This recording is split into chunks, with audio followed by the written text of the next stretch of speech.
Record. All right, we're recording. All right. So what we're going to do today, and I guess, oh, hang on. Can you see the screen?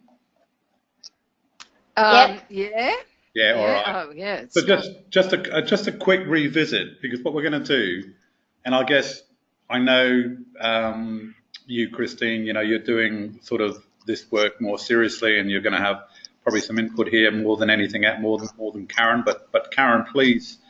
You know, if you've got a suggestion or anything like that, just speak up. Don't worry about being wrong. All right, nobody's wrong. No, we're all learning. All right. Yep. And but look, just what I'm going to do today, we're going to go have a quick revisit about what we looked at last week. Then we're going to have a look at. Then we're going to have I've got a recommendation sheet here. But I'm going to ask for your input and you know just some we'll just get some discussions going around. Okay, well look, you know we've got a bit of this going on. We know we've got some electrolyte deficiency going on, and we know because of the green box at the bottom here has shown up. We know that's a really solid marker. All right, so if you do an analysis and this green box doesn't pop up, it doesn't mean there isn't electrolyte deficiency. It may be masked, but it's when it does come up, it's a no-brainer. So we know this person is struggling for you know minerals and electrolytes. It's just a no-brainer, right? So we've got that going on. We come over to the catabolic anabolic, and if we go back to what we were talking about last time, it's interesting one. This one there's a little bit of both ways, and Yeah. as we look through some of the in a minute when we go through and have a look at not just the numbers, but today we're going to have a look at some of the symptoms and some of what's going on. We're going to quickly go through that. We'll hang on. Let's just go back here. We'll start to get a bit of a feel for, well, maybe this person is pushing a little bit anabolic, or maybe there's just an issue with the cell membrane. So I'm going to address that with the protocol, but it's sometimes you get this, okay? You go like, oh, is this person anabolic or is it catabolic? Or maybe sometimes when we've got some quite strong markers, for instance, polyuria is a strong marker of an anabolic person. Anxiety is a strong marker. Difficult to rise is a strong marker because lethargy, I'm not waking up, my cells aren't waking up. But if you come across the other side, diarrhea, soft stools, this is all stuff that's really catabolic. You know, when you take magnesium, you take MSM, which is a lot of people take magnesium for constipation. And they go, well, it works. Yeah, but it's worked, but it's also gone and pushed the chemistry out of whack. Okay, because you've gone too far. So diarrhea, soft stool it's not always a catabolic thing, but more often than not, it's not. So yeah, there's a big question mark over that, and it makes the whole process just a little bit more interesting. And we come down to here, we've got a slow oxidizer, so we know. And if we quickly go over to, don't show you that. Let's just go over here. You know, when we look at some of the symptoms here, and, you know, I'm pretty anal retentive about, you know, addressing symptoms on their own, but we obviously, you know, consider them when we're doing this testing, okay? So muscle tightness, muscle fatigue, unfit, headaches, nausea, tiredness, tired after eating lunch. I mean, what does that tell you? What just reading that alone, give me some feedback as to what if you were just to look at that and someone comes in to see you, or this is you, what do you think is going on? Just give me some ideas. Well, I think with the muscle tightness and fatigue, obviously, you know, there's maybe not enough minerals or oxygen getting to the actual muscles to be able to, you know, create movement. And, you know, you'd have to look at why. Why is that? Why are they cramping up so much? Why are they feeling so fatigued and tired? Yeah, that's right. And I guess, and one word you mentioned, which was oxygen, is a big one, because if we come over to the imbalance guide, we have a look. we see depression, we see fatigue. Yeah. Whenever we see depression, we know it's sort of, oh my God, there's a lot of causes, underlying causes of depression. Different people have different issues, trauma in the past and all this sort of stuff. But it's, I think I've said this many times, with someone that's feeling a little bit depressed, a little bit low, lack of energy, fatigue. Well, if you get up and walk around the block, come back, sit down, how do you feel now? Oh, I feel a bit better. I feel a little bit mentally better. I feel a little bit not so depressed. Why? Well, because I've got some more oxygen in my system. So that sort of. But I think that they've got a lot of reasons to get depression because electrolyte deficiency, the fact that the minerals are low, their blood pressure's low. Any normal person, if you're that low, it's not always about mood. It's just actually about your symptoms of what your body's doing. And as you say, they're not getting enough oxygen due to all of these processes going on. Yeah, exactly. And with an anabolic or a catabolic imbalance, which I think, once again, sometimes we don't get all the picture when we do this. Sometimes we've got to just dig a little bit deeper. But even one of those imbalances, well, with an anabolic, you can't get the oxygen to the cells, even if you've got the oxygen to the membranes. Whereas catabolic, you have oxygen out of control. You can't. It's unusable. So you have the same sort of symptoms. But one thing that does trigger it, or does sort of a red flag, literally here, I guess a red box, is this anxiety as well. And so, with anxiety, that's a strong sign that maybe this person is pushing a little bit more anabolic. Now, when I say that, it could be caused by something else. So this is where you would work with someone. All right, I think it's because of the anabolic. I think if we work on some digestion, we get your gallbladder working properly, we get some, we get some movement there, and we see how we go. We see if that anxiety, declines, goes down, because with anxiety, a lot of anxiety anyway, is caused by lactic acid in the system. It wires you. All right, it puts you on edge. It sort of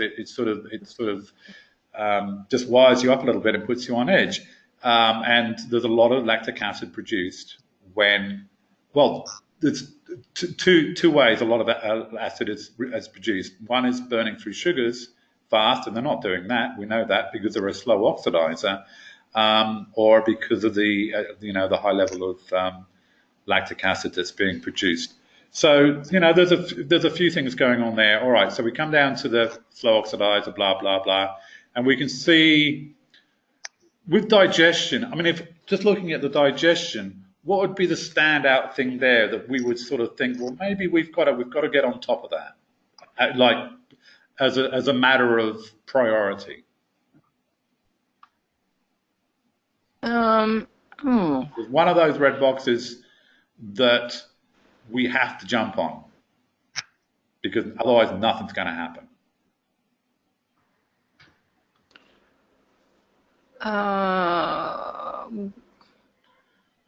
The blood pressure. Think about our body trying to hold on to things, needing to hold on to things. The undigested food in your stool. Or the diarrhea, sorry. Diarrhea. Yeah, the diarrhea. So whenever we've got anyone with diarrhea, we know, well, once again, we need to ask the question. Once again, it's a little bit different, when we're doing a remote consult. You're not necessarily asking or seeing the same things as you would if you were seeing that person in person. But this is a question you would ask. Well, diarrhea, is it consistent? Are there any patterns to the diarrhea? And then you may dig a little bit more information up as opposed to, well, is it a catabolic diarrhea? Is it the fact that the digestive is just so stuffed? Is it a fact that they're not producing enough bile and enough bile flow to be able to quench the acidity coming from the stomach? All right, so that's a big one, and that's something that I would jump on straight away. All right, because you start feeding this person, no matter what, it doesn't matter if they continue to have the diarrhea. It's sort of, it's going to compromise everything. All right. Yeah. So I guess we're going to. Oh, okay. Well, before we go on to some recommendations, because part of the recommendations, as you will probably know, it's a little bit different than there's some generic stuff up here, and we'll go through that in a minute. But I also have some notes here which sort of reflect more than anything. It sort of summarizes what I'm looking at, but also sort of addresses, if we come down past the numbers. Right, we went through the numbers last week, so we're saying we're looking at these and we're saying, okay, blah, blah, blah, we've gone through that, we've done the assessment. And then we come down here and we start to look at, I think we may have got here, I'm not sure, but even on this picture, what jumps out at you? This is a person that's electrolyte deficient. On this page, what is there anything here that stands out that you would think, oh, got to deal with that? Definitely the water issue. Yeah. And why with the water? What's your because it's dehydration, which then leads to your electrolytes and your lack of zeta potential. Yeah. That's a real biggie. Yeah. What about gallbladder? What happens when the gallbladder gets a little bit dehydrated?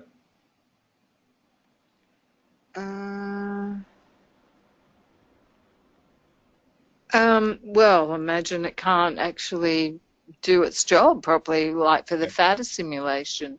Yeah. Okay. So with the gallbladder, when we have, see, this is another little clue, all right? Because we're thinking gallbladder, we're thinking cell membranes.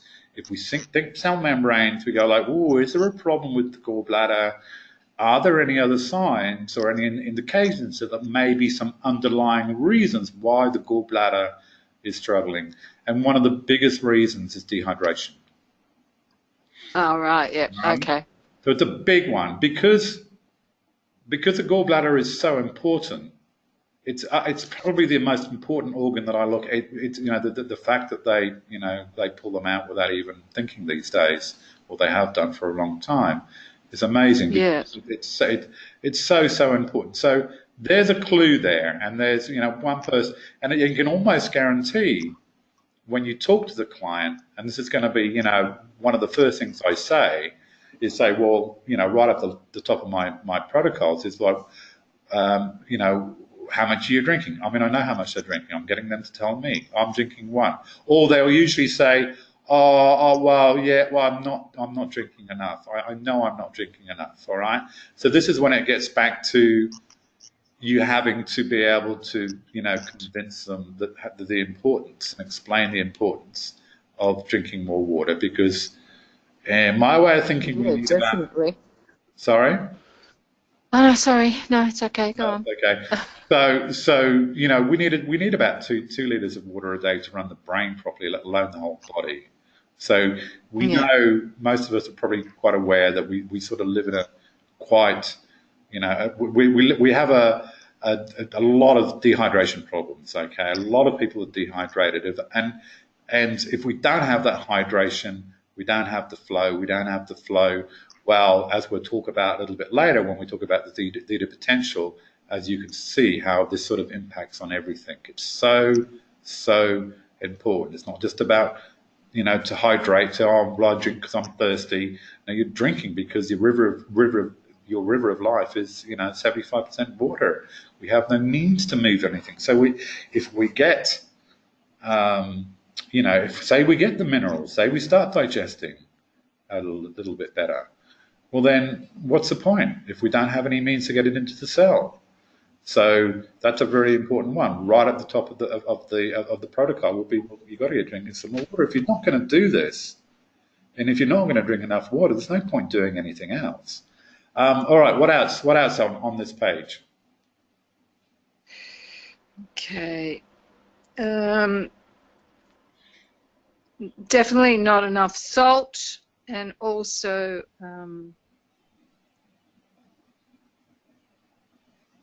probably the alcohol I'd go for, Yeah. because that causes the oxygen issues, you know, sugar and alcohol together, Yep. causing that steric hindrance. So I'd probably really address about, you know, how much they're actually drinking, and Yeah.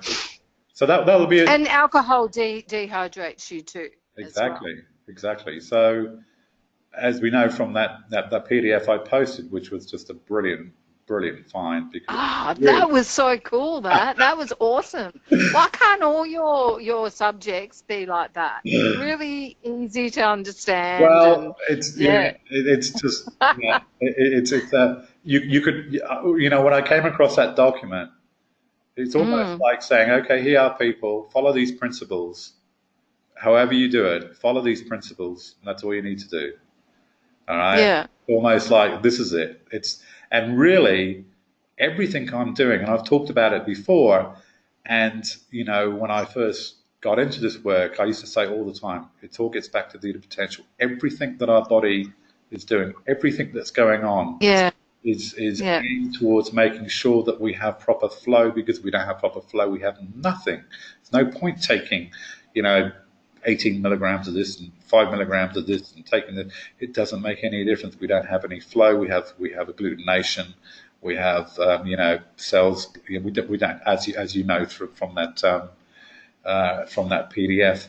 But yeah, it's so really I guess that PDF we'll talk about it a little bit after, but sums up really the whole thrust of all of this. It's what is it about? It's about zeta potential. Totally. Yeah. And that's why it's number one. Like I mean, I knew the importance of electrolytes anyway. Yeah. I sort of really I've taken to electrolytes and digestion. I really understand it very well. Good. But that was such a good article. It was just Yeah. really informative and easy. Yeah. Yeah. Liked it. And I guess, you know, this is one of the things that very few people talk about. You know, we talk about things being bad for us, but we don't talk about, well, why? Oh, well, because it's just bad for us. Well, we need to understand, you know, the mechanics behind that. Oh, eating sugar's bad for you. I'm going to put on weight or whatever, blah, blah, blah. But do we know that if we knew that it has such an effect on our blood cells, and we're feeding, you know, sugary stuff to kids and stuff like that, are we already, you know, it's not just about, you know, feeding them processed food or bad sugars and stuff like that. You're setting these guys up for long-term cardiovascular and health issues, because we don't have flow from the very early stages. Oh, it's okay, little Johnny, you've done well today. Here's a treat. Here's a lolly. Mm. And then little Johnny grows up believing that when he does things good, he gets a lolly. So then, you know, it's a reward, so it must be good. And, you know, it sort of one thing rolls into another. But it's something that we really need to you know, you're going to see it a lot. And you're going to see a lot of issues with oxygen deprivation. And then you're going to see sugars, and you're going to see things like alcohol, which is, and of course the salt as well. Look, I've helped more people turn things around by just adding some salt. This poor person is low in electrolytes. They probably, you know, they probably don't even have any salt at all. They just picked the option of 0 to 5. So just that there's a clue there as to what we would say in the protocol. All right, and you know, the alcohol thing. It's just like, you know, where are we now? Oh, I didn't know this. I think it was a female. Be like, come on, girl, what's going on? You know, are you really prepared to do this? Are you really prepared to do what you need to do to get well? Because if you're not, you're setting yourself up for failure, and you're setting me up for failure as well, because you've got to take some of these, you know, you've got to make some of these changes. There's nothing wrong with drinking a little bit of alcohol if you're well balanced. I drink a bit of alcohol every now and then, rarely now, but I do. But it's okay on balance, but not when you're sick. You can't do it. They were saying the levels of alcohol that you should only have, I think it was 100 ml per day is the maximum, which is, I don't know what that is. But even then, Christine, it's like, well, who are we talking about? You know, what we're talking Yeah. about a person that's struggling for oxygen in the first place. We're talking about someone that Yeah. you know, like it's if only we understood what it was doing, we Yeah, that's probably have right. Yeah. more of a, you know, and I guess as time goes by, I'm going to be focusing a lot more on this area because it's people need to wake up and understand this is where a lot of these issues come from, especially vascular issues. But as you can Yeah. see through that PDF, you know, Yeah. everything else it leads to everything else as well. If only we need to try and articulate that in a stronger manner, and I'm going to plan on doing that. You know, we really need Totally. to wake people Because even when you go and see a doctor or even when you go into hospital, okay, they don't explain like what electrolytes are. I mean, I'm on certain posts like and saying to people electrolytes and they have no clue. no. Like electrolyte is so simple that you can just go to your chemist. You have to baby them. I have to say, go to your chemist. Where do I get it from? Yeah. Oh, like, you know, oh my God. Yeah, exactly. And I guess that's one of the things with this work, and especially with me, being doing it for so long. It's very Teaches people. well. You learn. You Yeah, but it sort of you also get into this mode of, you know, it's very easy to assume certain things, and you forget how far you've gone mm, and from where you were, and you didn't know any of this stuff, even the basic stuff. You know, like you said, mm, eating some salt. You know, what is salt? Electrolytes. What is electrolytes? Well, it gives us a means to move energy. I've got no energy. yeah, Well, what's going? Well, yeah, of course, the power. You know, the light switch isn't turned on, which is why it's number one in the prime. So it's sort of I do fall into that trap where I do tend to be stuck in a little bit on that. I make those assumptions, and I've got to be very careful with that because I, you know, assume that, and people are like, you know, just like, well, I don't even know what you're talking about. Well, don't you understand? Don't you even understand this? Oh my God, you've been, Well, but I think my point is that we should be taught more of this, right? yeah, It's that is it's we're not deliberately being ignorant. It's just that we're not being taught it. And even when we go to a doctor, they probably don't even explain it. I know when you go into hospital, they might just say, "Oh yeah, you're a little bit low. We'll give you some, yeah. we'll give you a drip." But they're not even really telling you why. So that's why we're not getting enough Therefore, information. you're not informed, you're not empowered. Yeah. You can't make decisions because you don't have any understanding. Exactly. I would just quickly on that PDF when I'm reading it, I'm thinking, you know what? There needs to be a presentation with graphics, animations, and everything just built around that whole thing, you know, and taken through. Mm. People will see, you know, they need to see the agglutination, they need to see the blood cells sticking together, they need to have that visual perspective, I think, and that can you know, that can really help. All right, let's scoot down a little bit Yeah. more. What have we got going on here? Well, there's really not much, I guess, there to talk about. Look, any supplementation. I always ask what supplementation people are taking. Sometimes they'll point it out. Sometimes you've got to ask them, and sometimes they don't even, you know, realize they are taking supplementation. But you know, sometimes that can help put things together. But you know, obviously they're not doing anything for the digestion here at all. They're purely just trying to address some of the symptoms. Um, Yeah. Interesting. Okay, here, anything here on this page from here. Now, remembering this person is a blood type A. Come down here. Yeah. Where are we now? Let's come down, down to here. All right. So blood type A. Anything there would sort of raise a little bit of a flag. Well, they're not eating lunch and Yeah. you know, they don't eat breakfast. So Yeah. they could be going that, you know, I mean it's a bit vague really, you know, because they're sort of saying they might eat a bit later. Yeah. But it would mean that they could be going all day without food. Yeah. And, you know, that's going to create a lot of, you know, issues with your hypoglycemia and stuff like that. So, Exactly. And if we come back up to the top again and we look at the symptoms, we see and poor digestive capacity. yeah. Look, headaches and nausea sometimes. Whenever someone says I'm feeling, I'm feeling nausea, I feel a little. This is why a lot of one of the questions I would ask is, how do you feel in the morning? Why aren't you eating breakfast? What's going on? Yeah. They will often say, because they might be too nauseous. They may not. They can't eat it because if there is undigested food in their stool, so that could still be sitting in their gut from the night before. yeah, They're waking up. They feel crappy. yeah, That's why I'm going to miss not eating breakfast, and they might still feel crappy by lunch. yeah, And this is the issues you get with a lot of people with Crohn's or ulcerative colitis and things like that. They end up not eating at all because it literally there's so many symptoms attached to eating. Yeah, that's right.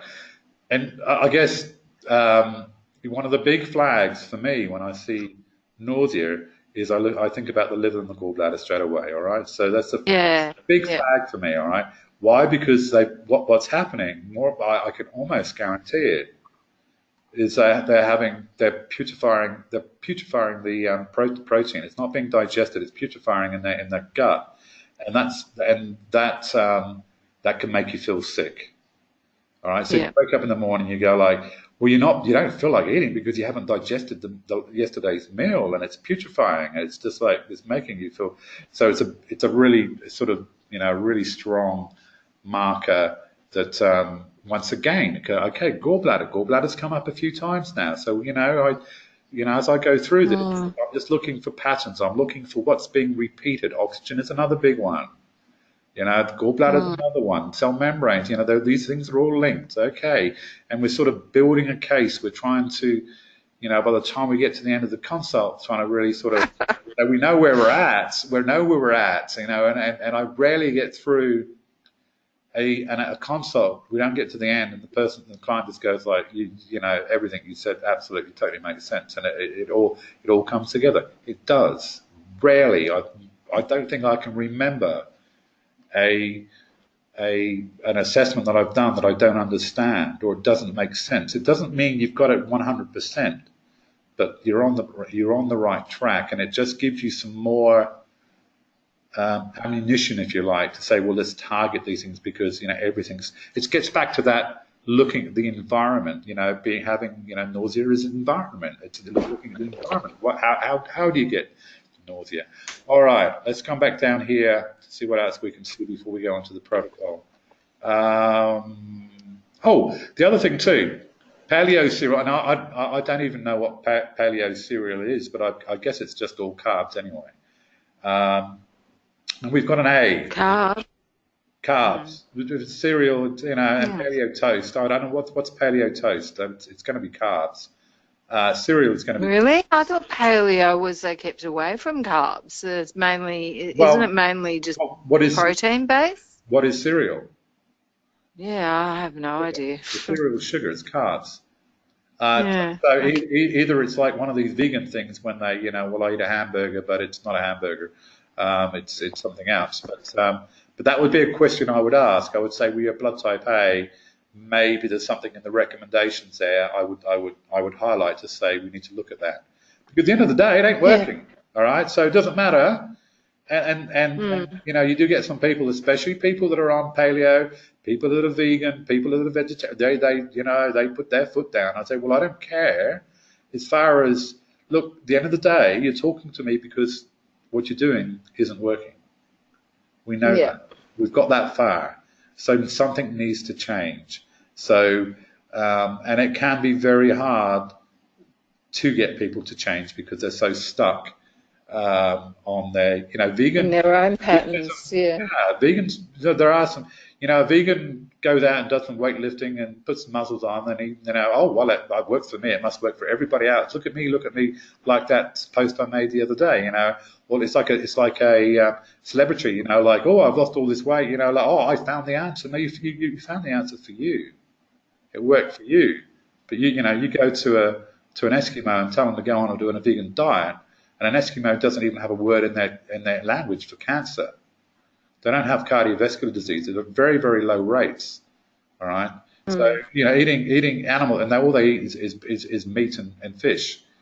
All right. So, we know that doesn't necessarily cause all these problems. It all depends on who you are, where you come from, where your genes go back. If you have a strong percentage of your genes go back to, Eskimos, well then you're gonna, and you've got a blood type O, you probably get, you're going to have to eat meat. If you're not going to eat meat, you try to go vegan, you're going to have problems. So, all right, let's come down here. This is just all related to the digestion, which we've got those. We've already got the indications on there. Just come down here. Undigested. So undigested food in the stool is obviously a sign that digestion isn't happening. All right, so. Yeah. All right. So then we will go, okay, we will talk about, I won't go there yet, okay, make some suggestions. I'm sure you thought about this, Christine, about what I'm going to take you through afterwards, because when I do a protocol, I'm not just remembering that most people that you're talking to aren't even doing the basics. So the fundamentals, they're not drinking enough water. They have no they're not taking B complex. They're not eating any salt. They're not doing these basic things that even on their own, if they started doing, can make a big difference. So I sort of put my protocol in some sort of hierarchy to say, look, at the very least, start at the top, because if you ain't drinking enough water, what's the point of adding digestive enzymes and trying to add minerals or whatever? What's the point? There's no point. You're not even drinking enough water. So this gets back to building, these different levels, these plateaus of, okay, we're drinking enough water, that's good. Now we're drinking enough salt, that's good. We stepped up. Now there's some assumptions now that are being tested. So we've got that in place. So that when we start moving forward, if we have problems, we don't have to go like, oh, are you drinking enough water? Oh, is it the salt? We know that's in place. We know the fundamentals are in place, and it makes it a little bit easier to be able to make some sort of recommendations when it comes to protocols. And remember, a protocol. When we talk about a protocol, we don't want to get too bogged down with getting it exactly right, all right? Because we have an idea of where this person is. We're struggling a little bit with understanding what's going on with the cell membrane. So, do we tackle anabolic or catabolic head on, or do we just go, okay, we maybe leave that and we'll deal with that with digestion, whatever. You have to make that call, and I guess one of the biggest problems, and I've mentioned this many times, and I'm just trying to get around this somehow, is that because a lot of people can't afford to do further testing, is when they do take off and they do start following this protocol, is to be able to make these adjustments to say, well, okay, well, we thought you were this, but you weren't so much that, because now we've got, your pH has moved here or whatever. So we need to make these adjustments. So, sometimes you can give a protocol to someone and 3 weeks later down the track, you get a phone call or a message to say that you've changed someone's life. It's everything's just slotted in. But quite often, what you'll find is people will go away and they'll start doing this protocol, and then they'll just stop because they have no means of being able to do the follow up. You know what I mean? They might be taking digestive enzymes or minerals, or they might be working on their fats or their gallbladder, and the gallbladder might have fixed itself. Well, how do they know that? Do they need to still take Beet Flow or whatever? Do they, that's where it gets a little bit difficult when you're doing it, from this perspective. When I'm not seeing someone on a regular basis, I don't see a lot of these people on a regular basis. When I do, when I'm on the coaching, it blows me away. The coaching just blows me away because I get to see the changes. We get to see the blood. We get to see the numbers. And I can guarantee you every time when we do a new set of numbers and we do a new set of bloods, everything's improved. All right, it's just no question. Even if that person doesn't necessarily feel 100%, we know that we're building. You know, the biomarkers, the red boxes are starting to go, the blood's starting to look better. We know we're building that foundation. So we just keep going. We're on the right track. We're getting some consistency. All right, but you don't get to see that when you're doing this one-off. All right. So, Christine, what do you reckon? Give me some ideas and what just a bit of a summary as to what you think you'd do with this person. Okay, well, obviously, I'm going to go through what it's difficult because I'm still, are they anabolic or are they catabolic? All That's right? okay. So we would consider that. It is difficult. That's right. So it's it's not a dead cert. So it does make it a little bit different. So you got a little bit more. Okay. But I feel that we can fix issues which are definitely going to make them feel better. Obviously, the number one, like you always say, grounding. Tell them to get more grounding. Yep. I would suggest MSM. Yep. But also, if they're catabolic, they'd have to be careful with that. But I have great results with MSM, even though I'm catabolic. So, yep. And obviously, the electrolyte deficiency, I think that's one of their biggest issues. Yep. Now, they would, of course, under that umbrella would come, they have to increase their water intake. They have to, I was reading about the steric hindrance, and it was talking about amino acids. Yeah. I think it was with that. Was it the steric hindrance with amino acids? So we're talking about the amino acids. Yeah, I can't remember exactly. It was in there, yeah, for sure. Yeah. But otherwise, I thought maybe potassium citrate, because it's an anionic surfactant. Yep. I thought maybe that might help them to, it's not the cure, but it may help them when they're feeling really sort of depleted to bring them up a bit. They also said that iodine is also that as well. Yeah. Possibly, I know I take low dose iodine, and I got to tell you, it gives me a zing. I feel invincible when I take it. I only take it twice a week, but on those days, it just really makes me feel amazing. Obviously, I would tell them to increase their salt as well, which is going to help with the electrolyte deficiency and also minerals. Just on the iodine, Christine. The potassium citrate and iodine, great. I haven't put them in my protocol, but there are things. One of the things when I do build a protocol is just like, oh my God, I could put 1,000 things on there. And that's how I was feeling. I was just sort of thinking, because there's things that you could ultimately fix. I think, with your electrolyte deficiency, I buy my electrolytes from the chemists, okay? I seem to suffer, a lot with low blood pressure. Yeah. When I was trying to look up what in your, supplement thing, I couldn't really see the electrolyte sort of products that you would basically use from that. What do you normally use for electrolyte deficiency? Well, okay.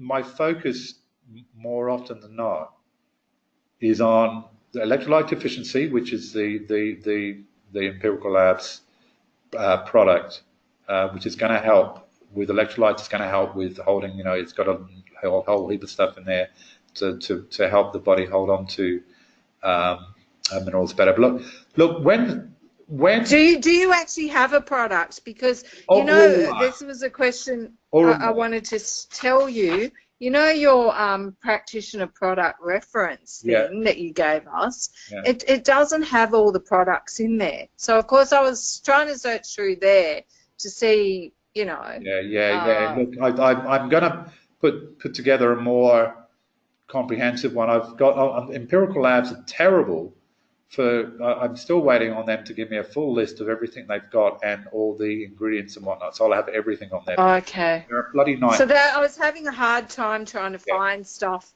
for the electrolyte deficiency, Yeah. and I was going through, you know, it was mainly posts on Biosynergy. Most of your information is on Biosynergy, so Yeah. that's how I came across the potassium citrate and the iodine and stuff like that.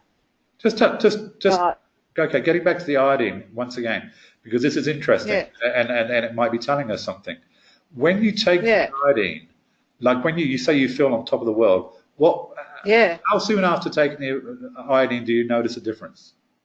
Oh my God, within an hour. Okay. Seriously. Have you got any idea? Look, I've taken iodine in the past, and I've actually taken too much and made myself go from I was underactive and I went overactive. Right. And it's highly addictable because you feel, honest to God, you feel amazing. Well, I do anyway. Yeah. That's the effect. I found like a low dose iodine that I take, and I only take it twice a week because I'm always scared that, you know, I'm going to push myself over. Yeah. But it literally gives you, you know, more energy. You get less brain fog. I even notice, it's hard because I do lots of other stuff, but I notice less bone pain, more energetic. So.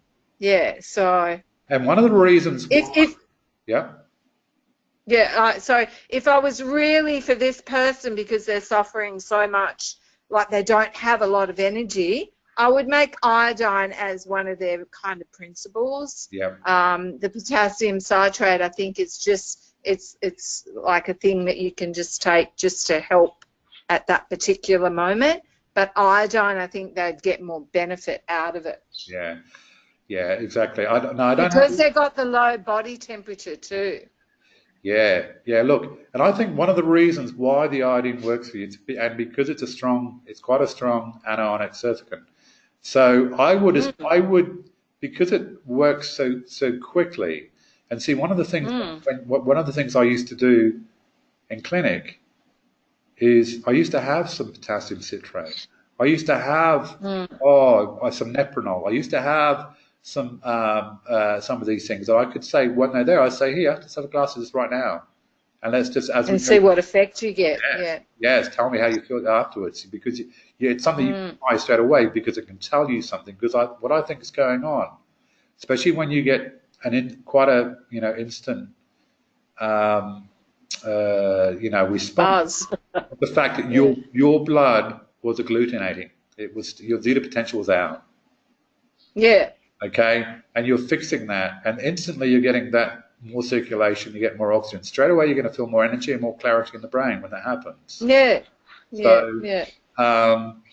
And I've used iodine for that, and that's why I say to people, I've written a few posts, I think, say when you take iodine, one of the reasons if you feel an instant sort of response, it's not the fact it's not gone in and done all its work and it's sped up the thyroid and all this sort of stuff. It doesn't happen that quick. It's more the instant stuff is the fact that the zeta potential has been improved immediately. So that's a good point. And iodine.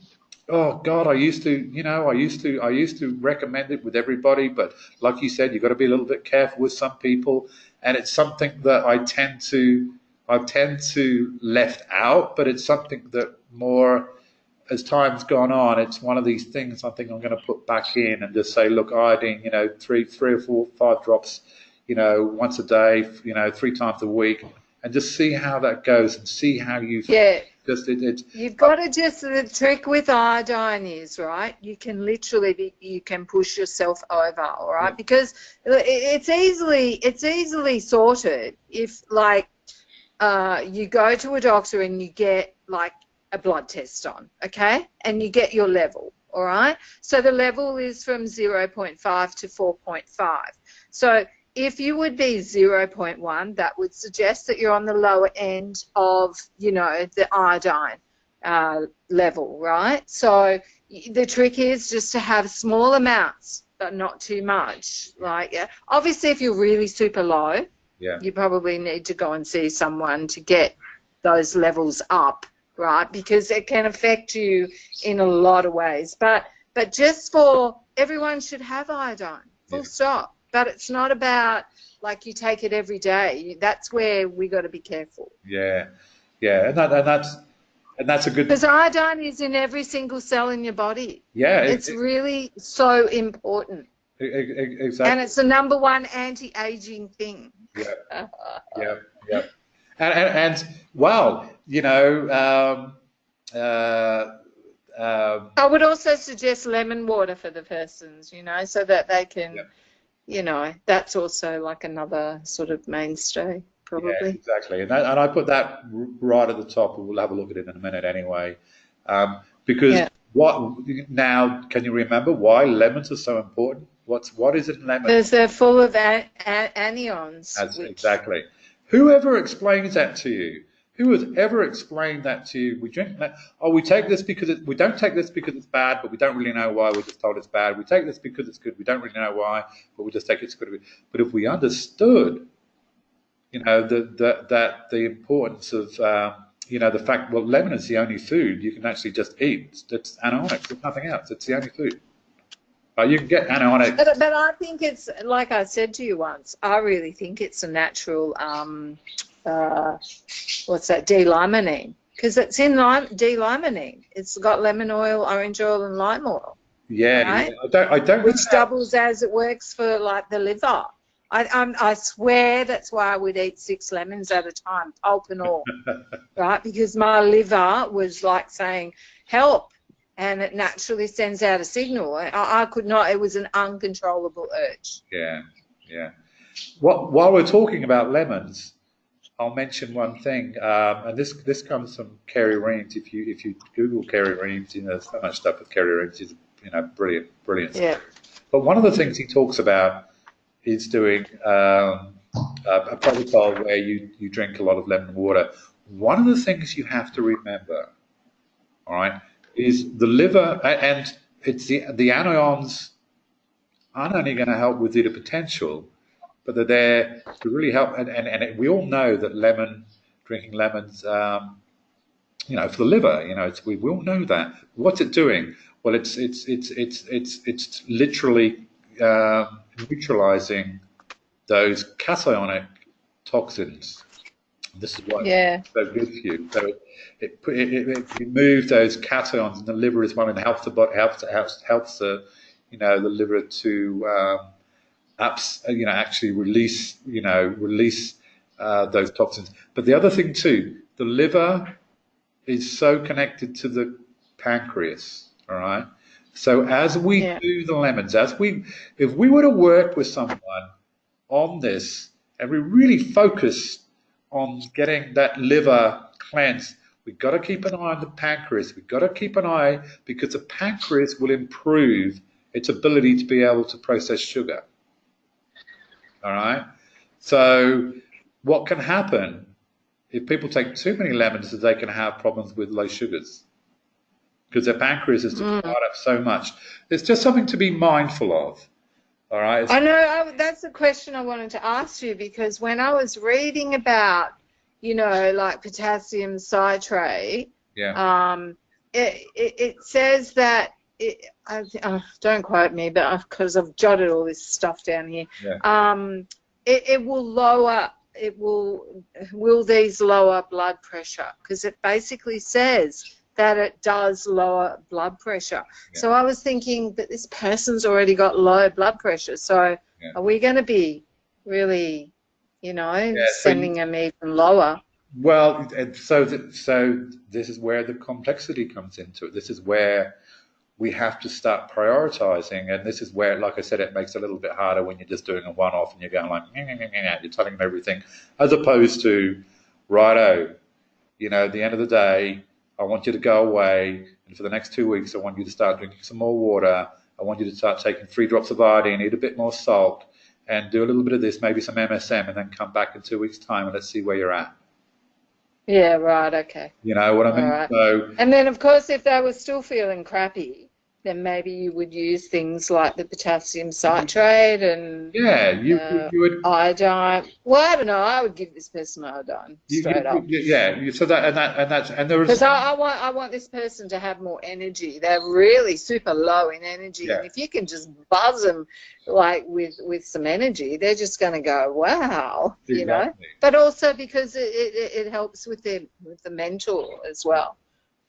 Yeah, and I've mentioned it so many times before.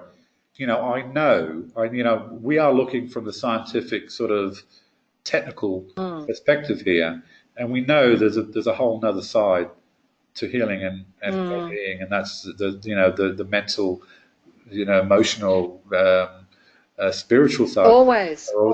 I fully understand the emotional aspect when you're sick, when you're that low. Like, I mean, I'm talking chronically sick. Yeah. That, you are severely depressed, okay? And that's what most people focus on. But aren't you depressed? Yeah, well, heck, I am. I can't walk. I can't do this, blah, blah, blah. Yeah. If you could just, and you talk about the magic pill, right? Yeah. Okay, I've got to agree. There are magic pills out there that can really help you. So if you can pick someone's mental capacity up to someone that can't walk, is severely dizzy or whatever, and all of a sudden they're able to be able to walk better and have less dizziness, heck yeah, you're going to have an improvement, Exactly. So one of the first things I ask when I think I've mentioned this before, first thing I say, when I do a consult, the first thing I do is just get a summary as to where you're at right now, what's going on, it's weeks since you've done your testing, how you're feeling, what's your biggest concern, and if I was to wave a magic wand right now and give you one thing, what would it be? Because at the end of the day, I give people everything, and sometimes people say, well, I don't, I feel depressed, I don't give a shit about my bloody digestion right now, I just want to feel better. Right? Yeah. And help. Yeah, because obviously I'm just thinking if all these symptoms were mine, that, having depression and having fatigue and having, what else? I don't know, anxiety. Yeah. So and you're pretty damn low, You are pretty damn low, and what you've got is a person needs a lot of work over a period of time, and the story. Yeah. I guess what I'm doing with this testing is really sort of giving them that realization, and can be quite confronting for some people. But this is where you're at. This is where you are at, and then now it's up to you to make the decision as to how to you address this. So can you tell me then? All right, I've sort of said what. Just because I mean, I go to the chemist and I buy electrolytes, okay? And that's the thing. I know that electrolytes are your calcium, magnesium, potassium, phosphate, what are the other ones? Because there's 6 of them. Sodium. So, you can pick a person up pretty quickly just with, electrolytes from your chemists, okay? Yeah. But I know that you probably don't recommend that. So what is it that you would do for electrolyte deficiency? The oral life is the mineral my go. Look, there are 2. Okay, I thought about that, but I just wasn't sure. I know that's an amino acid, isn't it? Well, it's a number of minerals in there. It's designed to not only give you some minerals, but help pull things together a little bit more. Typically, oral life I'd be using on a catabolic person more than anything else. I tend to. There are lots of aminos there too, but it's like I do struggle a little. So I was looking through amino acids, and you didn't have it in your supplement protocol thing, right? I knew when so that's when I had to go searching through all your other information, and then I know I take Oral Life, but I was just thinking, oh God, I just ran out of time. Well, I couldn't put it all together. Yeah. Some people that take the oral, that's okay. I mean,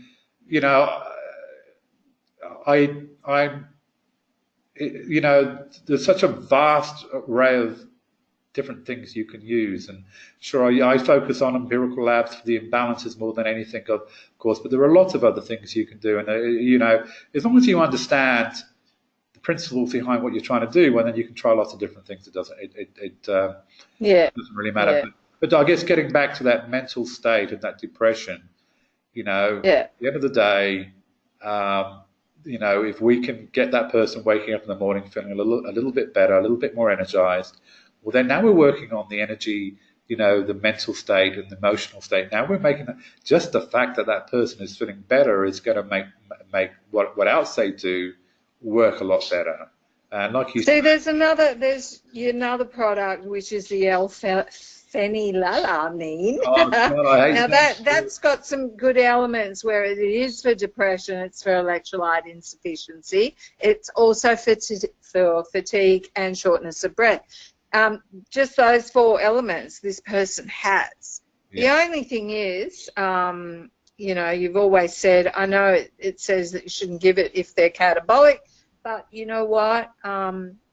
You always said to make a call as well. Yeah. So if this person was really, overall, ultimately, if you could, and anxiety, all right, that's another big factor where you think, wow, they really need calming down. So I would maybe, you know, probably suggest L-phenylalanine. Every time I say that to a client, I don't get it right the first time, and then my second time is worse. I go, I can't pronounce it. No, it's L-phenylalanine. I'll just call it Phenny. I'll just call it the Phenny. L-phenny. Because, oh, God. The L-phanny. I call it the L-phanny sometimes. You know, me and my friends, we all have a giggle. I just can't do it either. It's hilarious. So, you know, so what you're saying, Christine, you know, there's some great ideas, and I think the thinking you're going through is brilliant. It's the sort of thing I go through. And it does, like I said, it does highlight that disconnect when you're doing it remotely, and if you're doing it and you're seeing someone on a regular basis, you have more time to try this stuff out. You know, that's you know, there's fuzzy areas with this. I know there is, you know, and you know, but you know. But you know what? This is what I've learned about, particularly when I got sick, because no one would help me, and I had to be my own guinea pig. Yeah. And I'm not suggesting. I mean, we should really, you know what we're doing. But you know, sometimes, you know, certain things can work for you really well, and it's about trying stuff sometimes. And you know, obviously you have to, you know what you're taking and research it, you know, but I've tried many things that have literally just helped me immensely. Yeah, me too, and other clients too, and I do encourage them to do that. I say, look, at the end of the day, what works, regardless of whether it should do or sometimes we can't explain it. It just will work, and where other people will say, oh, I tried that and it did this to me, it was shit, you know, so... Yeah. And we use the numbers. We use the numbers as a guide for that. Yeah. So with someone saying, well, say we. I mean, the ultimate guide. We've got to be a little bit careful here. The ultimate guide is how do you feel. This is why when on the coaching I say whenever you do a recording, make sure you do a well-being score. That's the ultimate. But we just got to be a little bit careful that we're not going through a phase of feeling better. Yeah. And then pushing ourselves on towards the other side of the spectrum, and then in 6 weeks' time, they feel like shit for doing the same thing. Yeah. And this is where but stuff can happen, you know. Like it's sometimes out of your control. You can prescribe things, right? But if the person is still not drinking enough water, well, nothing's gonna, you know, it's really not going to fix that electrolyte deficiency, is it? No. Because, you know, it starts with one element and then creates 4 or 5 other symptoms, which then becomes a Pandora's box because it's really difficult. So I think if you get the main elements of each section and like you say, kind of really hoe into them about the importance of, you know, drinking that water. Yeah. Because, You know, you have to sort of highlight the really, really super important things. Yeah, yeah. And for some people, you know, as you know, for some people, that's all they need to do. That's all they need Yeah, to do. that's right. Bloody water and Yeah. take some salt. And, Yeah. you know, well, you know, I want to try and fix everything, right? But Yeah, I think rightly so. But then maybe what you do is, like you say, you start them on the main important elements, right? And like, you know, and then kind of hopefully you can review it down the road, you know, like you say, some people don't come back. But, you know, you're sort of setting up the pattern of behaviour in to be able to fix or improve, because sometimes we can't always fix it instantly, improve the symptoms. And then down the road you'd say to them, you know, well, look, you know, you may need these other elements. Let's just see how we go, sort of thing, you know. I don't know. That's probably how for a lot of people, I mean, and I use, when I say I use MSM for this purpose, I don't use it for solely that purpose. MSM is such a as long as you throw MSM somewhere in the mix, you can almost see it's going to play a big part. And then, you know, not only do they feel better, but they also think you're a friggin' genius. All right. Yeah. And so it gives them the but this person's got a lot, like, you know, they've got issues like predominantly with their digestion, and, you know, from that, like, you know, like you say, electrolyte deficiency is number one. Then the number two thing is really about fixing their digestion so that they're able also to get their minerals. So you'd probably suggest, you know, boron and probably the concentrates minerals, possibly. Yeah, they were the other minerals. They're the other minerals I tend to recommend. You know, I used to be such a stick in the mud. I'm not recommending any minerals. I'm not recommending this. Let's fix things up. You eat a proper diet and you get your minerals. That's the way it is. No, not always. No, but that's sort of, my focus was always on just fixing, you know, going deeper and fixing the underlying, because you shouldn't have to take minerals. But some people, and I didn't have it in here, but that's probably something I would have put in this one, would be some concentrated minerals. One of the reasons why concentrated minerals, but one of the things with minerals, and one of the things with the Oral Life, which is probably anything to do in a capsule or powder or whatever, you don't have, you know, minerals are brought into the body through electromagnetism, so they have a charge.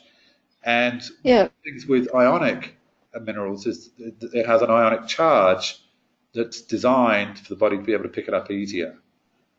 Okay, because so it just makes it a little bit easier. So that's something if I would probably go. Depends too on the age of the person, right? So, you know, if they're older, definitely.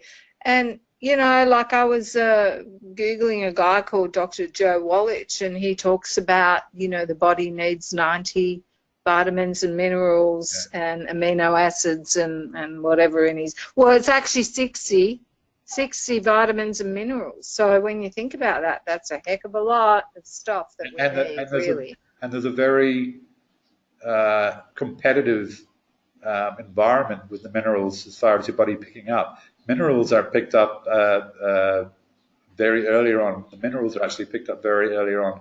And if you don't have, this is why when we have imbalances with our pHs, all right, now when we go back to iodine, iodine is a very heavy element. Iron is a very heavy element. They're very heavy, they're very hard elements to get into your body if you have your pHs out.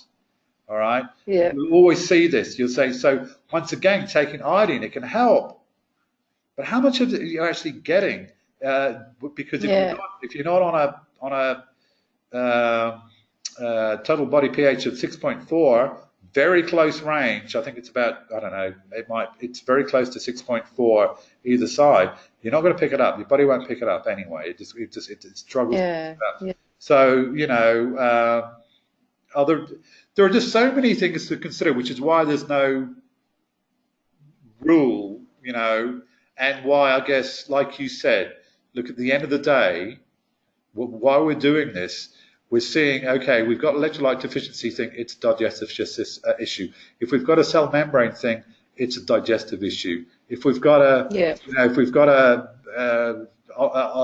fast flow oxide, it's a digestive issue more than anything else. It all goes back to digestion. The reason why we're looking at some of these other things is to say, do we need to jump on this? Because we can't just do we need to add more fatty acids, unsaturated fatty acids? Do we need to add more saturated fats? Do we need to be careful about the times of day? This is why otherwise it's just like fix freaking digestion and drink some water. Yeah. You're done. Yeah. Well, that's what I thought predominantly, like fix the digestion for this person. Yeah. Predominantly I actually thought electrolyte deficiency, and then the next thing would have been like fixing the digestion, but also their alcohol use, which would be giving the high sugars, and they also have like the candida, ammonia, and parasites. So I think, they've got some really important issues to fix. Yeah, a lot of work, and like I said, it's confronting. I freak people out sometimes, but I say, look, this is I'm giving you everything. I'm giving you 3 months worth of consults in one go, and it is a bit overwhelming. But you've got it. You know where you're at, and I promise you that if you start tackling this protocol as I recommended, things will start improving. I have no doubt. And if it doesn't improve, it's because you're not doing what I'm telling you to do. But I think it brings us back to even before the testing. It's that understanding, the education, the understanding the importance. Very few people talk about digestion. If you go over to the I know from from the magnesium site, no one ever talks about digestion there. There's an assumption. Because they don't understand it. Everyone believes that probiotics are going to fix everything in the digestion. And look, that's, when I'm speaking to people, I'm saying, that's not even close to what you really need to actually look at. Because, yet again, we're not taught, we don't know. No. And, every single ad on TV is about probiotics. Exactly. Buy this, certain probiotic. What's a Cult or whatever it is from the supermarket? They just think, gut dysfunction is lack of probiotics. That's right. And most people don't realise that they have poor digestion. I mean, one of the questions I ask is, how regular do you have a bowel? Do you have regular bowel movements? Yes, I do. How many? 1. Well, that's not regular. Yeah. But they think it is. So it's that educational side of it. It's the emphasis on the consult is to really try and articulate that as strong as you can, because people don't think, well, I'm not constipated, I don't have digestive issues, I must be all right. But you do. Everybody has digestive issues. If you're over 30 years old, you've got digestive challenges, period. And this is where it's at. But no one's looking there because it's boring. It's like there's an assumption. It's just like I know one of the biggest problems with Morley with magnesium side. He's still scratching his head why he has potassium, why they have low potassium levels. I've told him, I've talked to him. He won't listen to me. Way back years ago, it's catabolic imbalance. You're magnesium. Magnesium is the most catabolic inducing minerals on this planet. You're pushing people so catabolic, the cells can't hold on to potassium. That's where it's going. It's leaking. It's getting hold of it. And I know now through other people, I don't have anything to do with that side anymore, still say, Morley's still struggling, and why, he needs to know this information. I said he knows it, he just won't listen to it. Right? Because it's an assumption. Yeah, that's right. We make an assumption that and you also need sodium and potassium, which they're the other elements for digestion as well. And so, in what I've discovered, if you have any form of irritable bowel, Crohn's, colitis, proctitis, whatever you want to call it, diverticulitis, okay, you are already going to be suffering potassium loss, okay? Because you're not, it's all about malabsorption. Same sort of thing. Like you were the one to I knew this stuff, but I didn't put it together. Yeah. Because I've been reading about digestion stuff. I just didn't put the puzzle together till I met you, and then I read that 112 page of digestion, and I went, holy F, I know now. John Barron is brilliant. And you know what, Christine, and this is what this is all about, really. You know, I work with a lot of clients who are practitioners. They work on other people. I work with kinesiologists. I work with nutritionists. I work with naturopaths. I have even doctors that I work with. What was I going to say then? What did you last? And they still don't get it. They still don't get it. No. I've been seeing a homeopath for about 10 years. No. Did she ever suggest fixing my digestion? No, I've spent thousands. I mean, I like her. You know, she's useful for some things, but no one has no gastro. You know, for 30 years, no homeopath, no naturopath, no nothing ever. Even when I'm telling them I have Crohn's or whatever, that immediately if someone's telling you you've got irritable bowel, Crohn's, any of that, immediately you should be going digestion. Bingo. That's right. Exactly. What's going on? They're just symptoms of a body that doesn't know what's going on. It doesn't know what it's seeing. It's reacting because of digestion. Exactly. The other thing I was going to say was some of these people, some of the practitioners that I will work with, you know, they'll just go through and they'll cherry pick, and that's fine because I'm telling them little things that they didn't know. And like you you said the word, the puzzle. When I did the training in biomedics, at the end of the course, you know, and I'm sat around, you know, with these experts and specialists from around the world, you know, God, you know, I was like far out. Every one of them said we sort of knew this stuff, but we could never put it together. We never had that. We could never join the dots.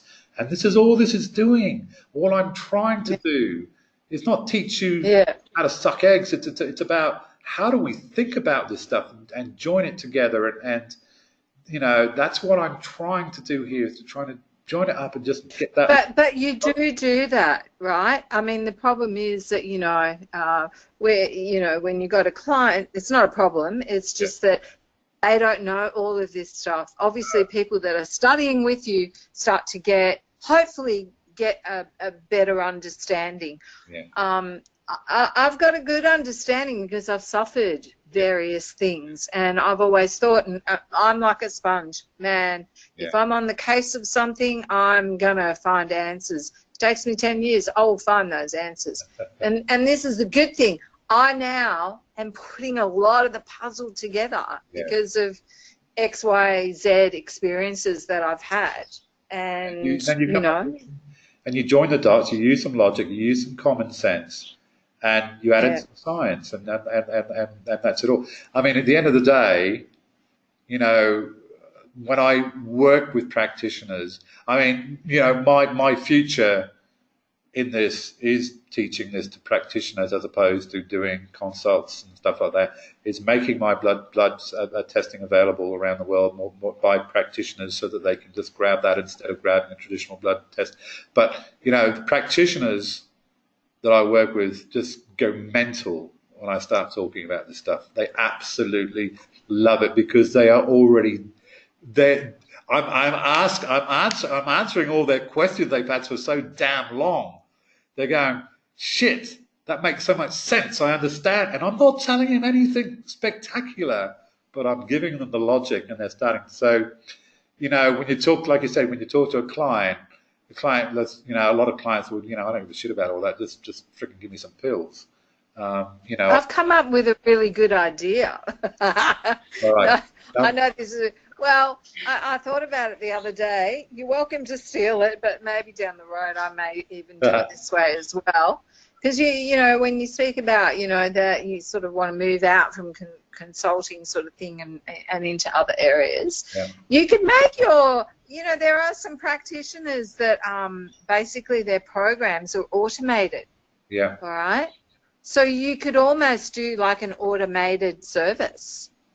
And that's... Do you know what I'm getting at? Where, like the questions are all answered. That all goes, and so the automated service then just gives out the information at the end, which is like your consult sort of thing. Yeah, look, that is something that's on the, to do that, you've really got to drill down and get into some detail, because what happens is a lot of people don't want to be told by a machine what's wrong. Okay. Maybe, yeah. Yeah, well, because it's just like they want to talk to someone. All right. Yeah. Because a lot of what you do, a lot of by the time I get to the end of a consult, I may have changed some of the protocol because of more stuff I've yeah. So it does. There's a little bit of that, but you're exactly right. I mean, I prefer to talk to people, but I was just thinking, like I get ideas all the time. I was doing the food shopping and that popped in my head. That might be a good idea. I've got thousands of ideas. All right, I actually have a spreadsheet. It's called the ideas spreadsheet, right? And, and it's full. And I'm a compulsive list writer, so bloody hell. So it's just not right. But one of my projects that as I move into making, because I really want to make these this blood testing available to practitioners. I want to work with practitioners that work. I want to access millions of people. I can't do that on my own, but I can do it through other practitioners, because a practitioner might have 100 clients. So if I have 10 practitioners, I impact 1,000 people. I can never do 1,000 people. So through practitioners, I'm able to,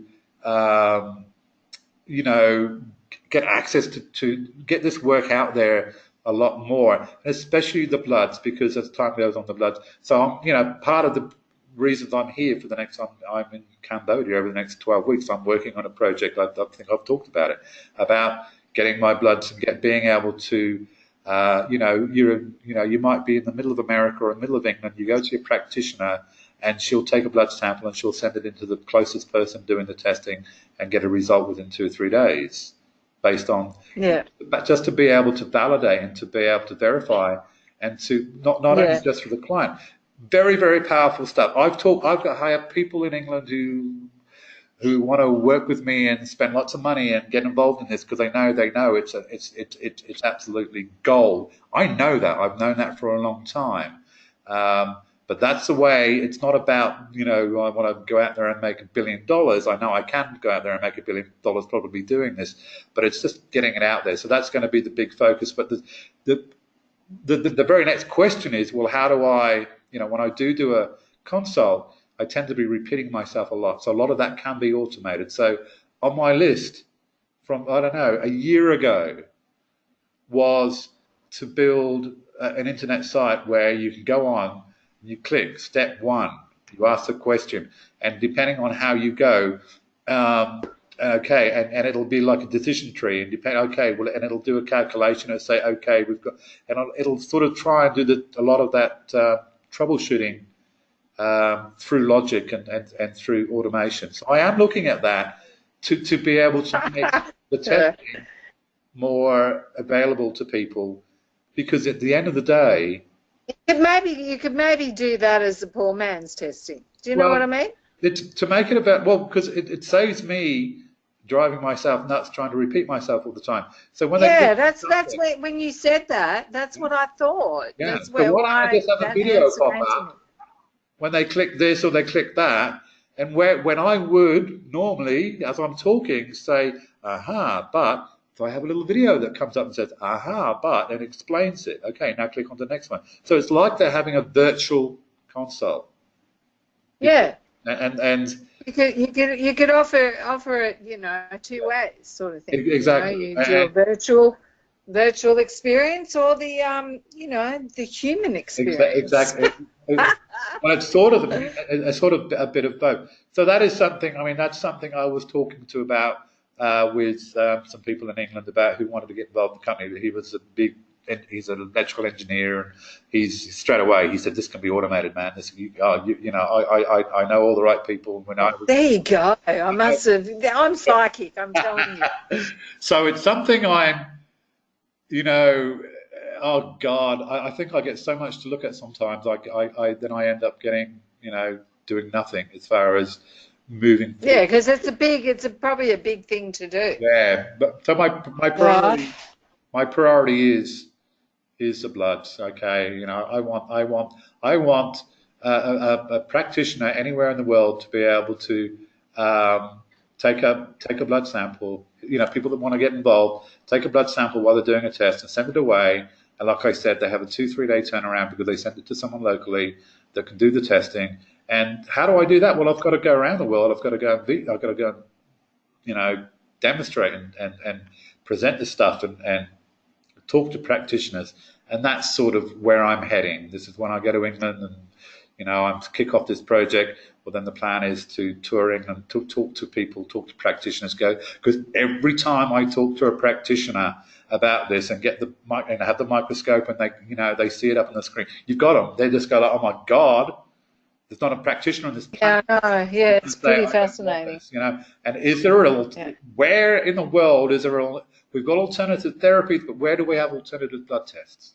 There is none. Yeah, true. No. Yeah, very true. So, I'm the only one in the world that does this remotely like I do. And I know it's a massive opportunity, not just financially for that side of things, but for impact, because once I've got thousands of blood tests that are being done around the world every week, I know that out of that 1,000, there's going to be a number that's going to be, it's a numbers game. There's going to be a certain percentage of people that are, for instance, are going to be picked up where they've got very high, strong signs of cancer that didn't know they had cancer, and then you've gone and you're seriously impacting on saving lives because you're picking up stuff that they didn't realise. You can do that with bloods. Every so many bloods I get cancer. I get and sometimes I get cancer, pick up cancer or good signs of cancer before the client knows they have got a cancer. And that alone, if I did nothing else in my whole life,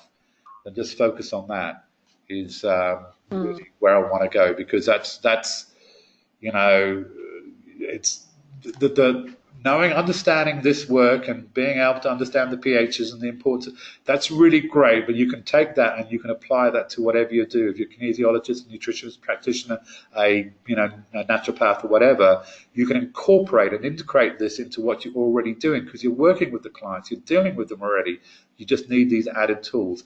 I think more than anything else, this is what this is more aligned to than as opposed to helping so many people, which I'm trying to do through this way, because it is a little bit hard. You need to have someone that's more local, more closer. But anyway, that's So the automation thing, I thought about, typically with me, whenever I think about something, I try and do it myself, and then I go, no. I've got to get to you need money to do that, to do it properly, and Yeah. Oh, look, it was just a far out thing that I thought. No, great idea. Exactly. Good idea. We're both Scorpios. We think. Are you still there, Karen? Yes, I'm here. Good girl. You okay? Just back there listening? Sorry, Dal. I'm just like chatterbox here. That's okay. Karen. No, that's cool. All right. I just like to listen to the ideas. It's so good. Yeah, fantastic. All right, look, I'm going to go through what you suggested. And look, at the end of the day, there are some variations. Even talking to you, Christine, coming up with some ideas, I don't get it every time, not at all. But like I said, if we focus on digestion, we focus on getting some water, we focus on some MSM, we focus on the gut, you will tend to find so much of this other shit just fixes itself. So you just don't, you just, by the time, if we start at the top, and by the time we get down to the MSM and delimiting, we may find you do not have to do anything else. You're done. Okay. You know what I mean? All right. Great. So we've talked about this, the grounding, the filtered water, the borax. I recommend borax. These are standard things now B complex. Are you taking a B complex? You know, nervous system, energy, all this sort of stuff. Just add in a B complex. Just do it because it's just. I take a really good one. It's called Tressos B. Okay. It's like, yeah, it's a practitioner one. Yeah. You can buy it. Yeah. It's brilliant. It's like, I call it my ever ready battery. Yeah. Okay. So I used to, because one thing when I was taught, they say, look, just don't give anybody more than 8 things to do, otherwise they're going to do it. They get overwhelmed. And I started to do that. Yeah. Well, we could do this, we could add this, we could add this, we could add this, and I go, well, then I think about having a list underneath to say these are the important things you need to do, these are the nice things to do, and I might end up doing that. So nice things to do. That, you know, maybe iodine will be. It used to be, if you go back through my protocols, I used to add iodine to everyone. And then I had some people freak out and start. And I'm thinking, oh shit, I've got to be so careful with iodine, you know. And I don't. I'm not an expert on thyroid health and iodine supplementation. It's really something that someone needs to go away and do their own research and make their own call on that. But I think that is something that I will start adding because most of it. But you know, B complex, right? So basically, one of the biggest symptoms of depression is lack in B vitamins. Yeah, for sure. So I really swear by that. Yeah. And there's the sign. And why? Because we have poor digestion. Not necessarily because we're not bringing the B vitamins in. It's because we're not digestion. We're all digestively challenged. As you saw from that PDF, 10%, I think, did it say 10% every 10 years or every year, certain percentage. You know, by the time you get to 32, this is why you've got to take digestive enzymes because your body just won't produce them. Yeah. You know, so it's sort of, I can't remember why I said that for. The B complex. So, you know, anyone over 32, 33, 34, 35, they're starting to struggle. It's digestion. But once again, do we wait for 3 months to fix digestion or do we add some B complex so they start feeling better? You get the confidence. They start to believe in you. They believe in what you're doing. They're going to listen to you more and they're going to go, you're pretty hard. This is really working for me. And that I already got little patients that are listening to me and I tell them to do it and they go, I'm feeling great. Yeah. And I haven't even done the testing on them. I've just done, you know, things like I can recognize their electrolyte. Like my friend was here and she split up with her guy and she just collapsed. She went white. I knew straight away what was wrong with her. Yeah. We went to the hospital. The doctor bloody told me off. Anyway, she ended up listening to me. I told her just to try. The easiest way to get her to take electrolytes was to get it from the chemist. Yeah. That's how I started. And she started taking, and she goes, oh, my God, I don't have dizziness. I don't have the collapsing. Yeah. So, yeah. So, and I often say, you know, now that I'm the same, I could talk to, you know, I sometimes I use the testing more of a prop than anything else because a lot of people won't believe what you're saying because you know I often say I can ask half a dozen questions and I know what's going on. But same, I'm getting like that. Yeah. I'm on to my next page. Well, she's about to see you. Yeah. She sent the blood, and I have already put her stuff. I haven't got all of it yet. I'm still waiting on the pH levels, right? So what I want to do is, you know, because I just want to get a feel, you know. I've already told her what's wrong with her. I told her even before we did put the things in, but of course other things might show up. But yeah, so what I'll do is, you know, I'll send you my. Yeah, do that because at the end of the day, like I said, it's more about. If anything, it's more about just being mindful. It's more about just being aware. It's more about just being confronted with this. It's more, if I can have a client that moves away and go, it's not about being right, everything being spot on. It's about changing someone's perception or influencing someone to make some changes. If you can do that, they will go away and they'll work out a lot of this stuff themselves because now they're motivated. And I feel it's just, you know, that's as important as everything else I do is to be able to, if I can just do that, That's massive. We've got a person that's 50 years old that hasn't been influenced to change, and now I've influenced them through this testing. That's go away and oh, I've influenced her. That's the reason. She's already seeing like a integrated functional medicine doctor, right? And she knows that there's more, and I've told her there's more, right? But for me, sending you what I think, you know, I'm just all about learning. It's not about being right. I just want to know that I'm getting it and that I'm helping, you know, helping as well. You are. You're getting it very good. And once again, it's that thinking. It's not just about getting the right answer. It's about the thought process. It's about the logic and the common sense and understanding and putting two and two together. That's it. And then there are thousands of ways of doing it. You know? You know, there are people out there seeing acupuncturists, nutritionists, naturopaths, kinesiologists, they're taking vitamin C, vitamin D, high dose, taking low dose vitamin D, stopping vitamin D. There are people doing this, and they're healing. So, what is the answer in specifically what you're doing? Well, it's obviously part of it, but a big part of it is just getting people motivated and getting them feeling a bit better and getting that momentum happening, as opposed to being some, you know, guru and knowing all the answers. No one knows all the answers. There are a different range of answers, and then it becomes your own personal preference. And this is what will happen when I teach other practitioners to say, well, I'm not just going to use this. I'm going to use this as a guide because, let's just check the pHs, or let's just measure the conductivity. Let's just have a look at the profile just to make sure that you know, in addition to what I'm doing, that some of these key things which never change. If you're a kinesiologist, naturopath, practitioner, integrative doctor, it doesn't matter. You have to have cell membranes that are working. You have to have electrolytes. You have to have balanced systems. I don't care what you do. These have to be there. Your pHs need to be balanced. I don't care what you do, who you are, what you recommend. If they're not doing that, then it's fundamental. It's very basic. So once again, it gets back to leans itself more to teaching, adding some value to other practitioners who already know a lot about other stuff.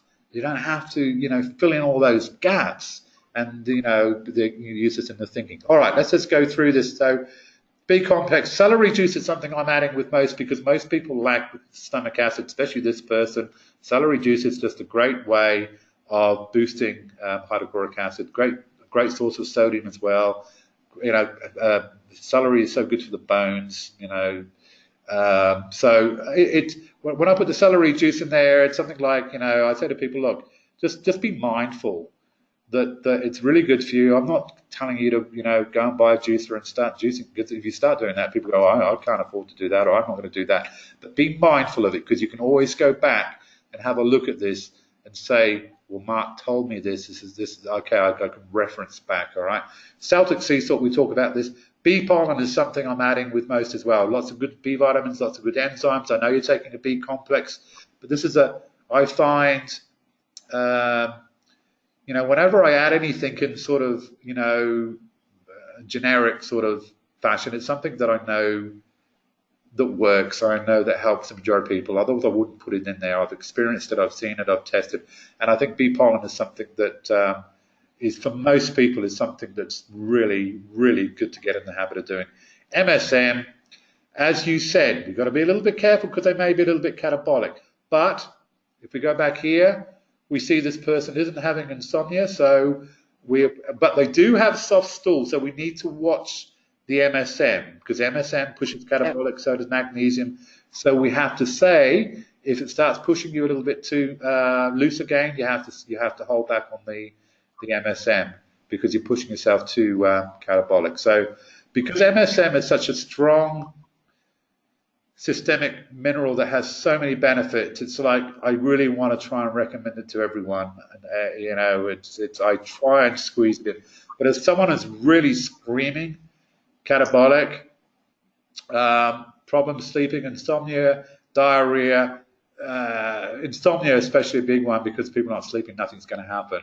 I would normally take it out. I would say, okay, I'm just going to hold off for the moment. I want to give it to you, but you don't qualify for it because I'm just going to make you feel worse. Okay. Then we got, look, and we don't sit with. What's the electrolyte deficiency thing? What is that an actual thing? Because you've got 1 to 2 caps. Yes. So do they? That's an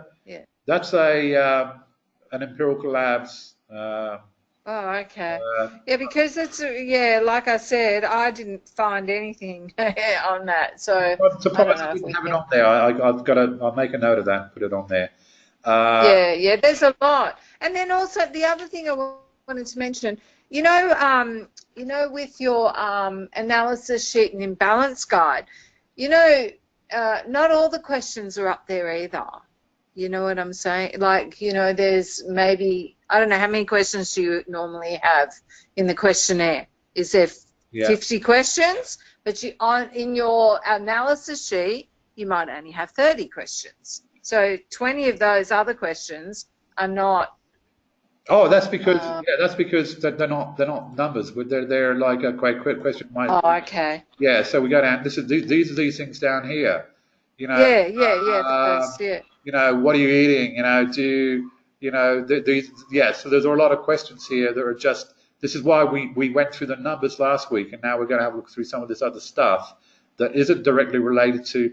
It's just this is going to help me with my protocol and just make sure, is there any other things that I need to highlight as opposed to just go for the kill.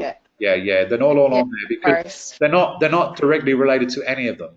All right. Okay. All right. So let's go back here. So the MSM, the delimiting is something I say to everybody. Look, one thing with the delimiting, I've got one cap.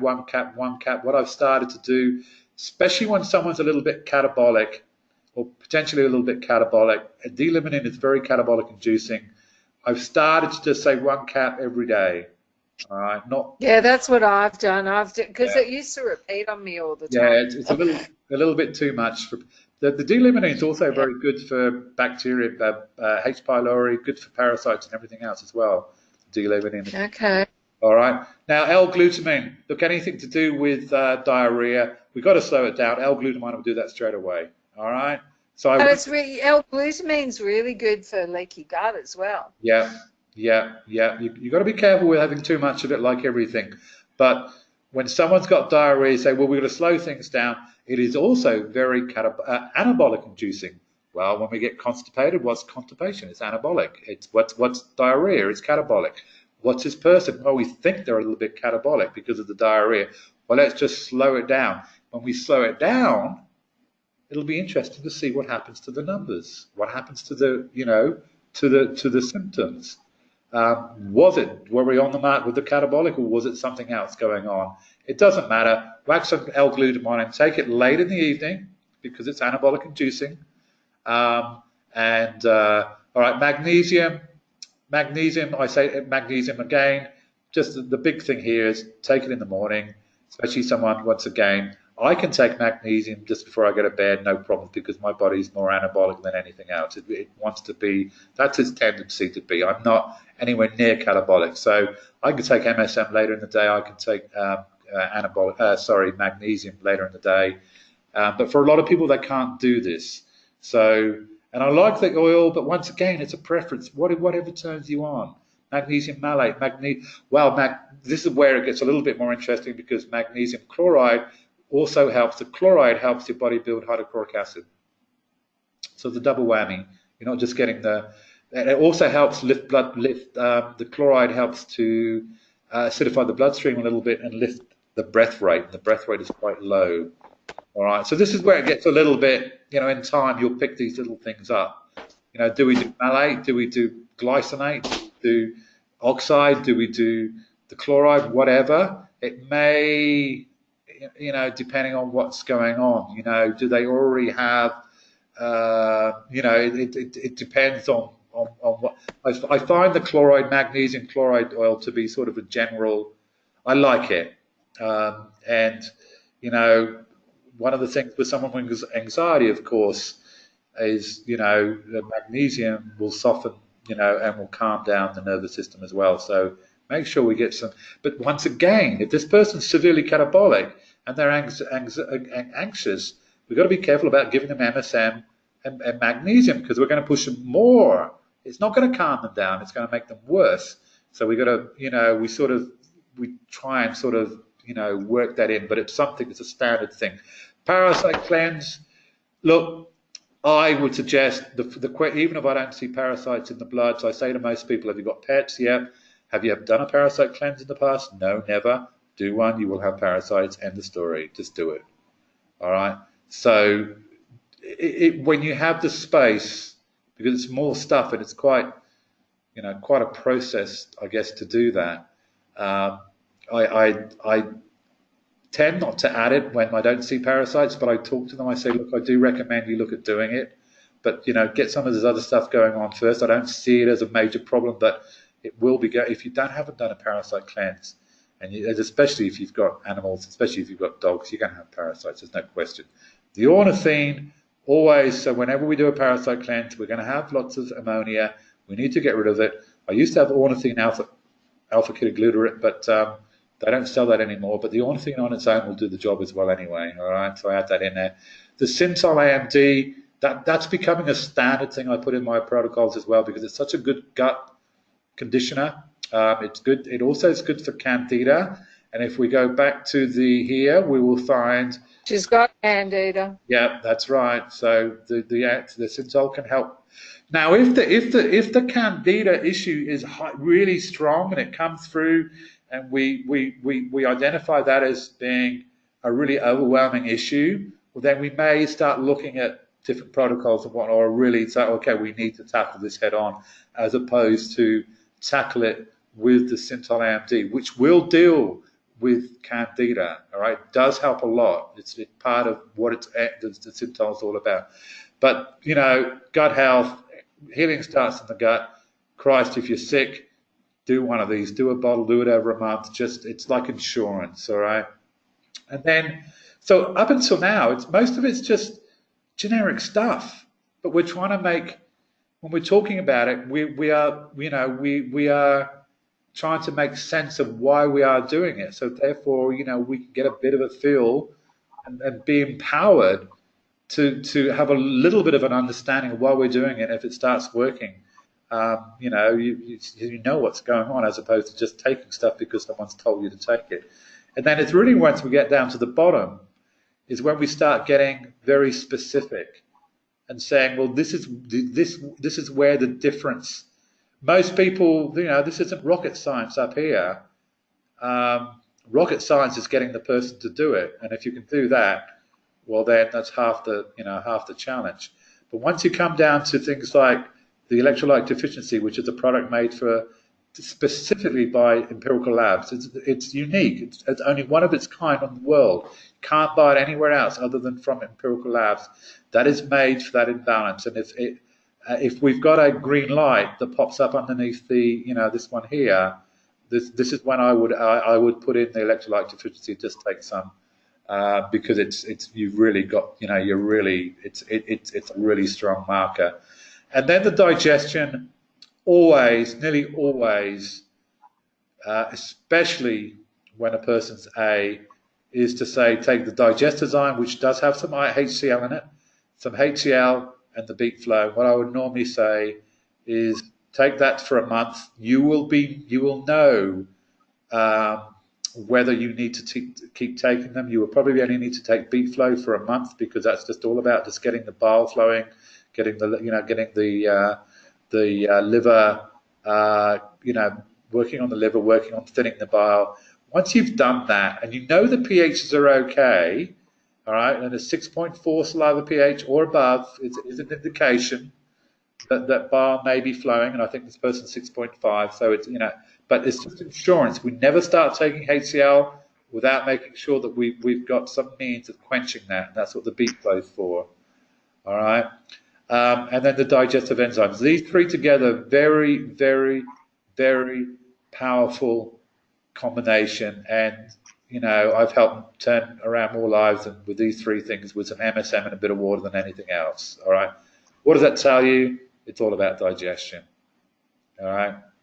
Some of this other stuff, will help, of course, but it's and the digestive enzymes, as you saw in that PDF on the Data Potential, it also helps with the potential. It helps with dispersion as well.